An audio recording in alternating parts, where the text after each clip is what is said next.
Utah has a huge epidemic of sweeping shit under the rug. Why is everyone in Utah so quick to dismiss anything that's possibly going bad here?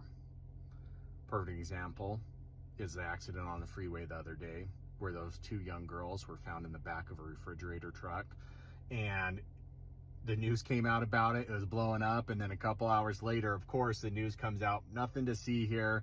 They're related to this 28-year-old guy. There's no trafficking going on. There's nothing going on, even though, you know, we said earlier that they were in the back of this refrigerator truck and temperatures were set to 29 degrees.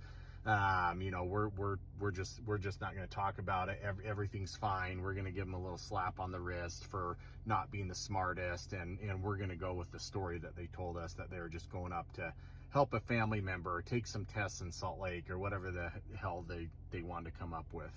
Those girls are being trafficked. You look into where those girls are coming from, the community they're coming from, and what those communities are notorious for, but nobody wants to dig into it. Everyone just gets this narrative from the news. Oh, the news told us this, so it must be true.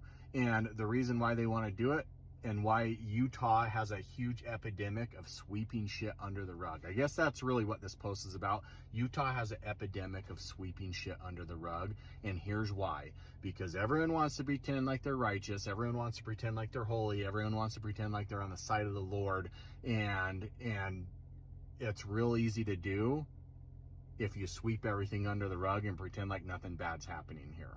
But as soon as you acknowledge that bad shit's happening, or bad shit might be happening, then you actually have to act. Because if you don't act, then everything you've been talking about and preaching goes down the toilet, because you're not standing up for what's right. So when everything's roses, it's really easy to be a good holy person, but when things go to shit and bad things start happening, you have to act. So that's why there's a huge epidemic of people sweeping shit under the rug here in Utah, because it's a lot easier to just sit there and be quiet and pretend like everything's great, everything is awesome. It's like the Lego movie, everything is awesome. That's Utah. Everything is awesome, everything's perfect. It's not perfect. There's a huge problem here, and people need to wake up and start doing something about it.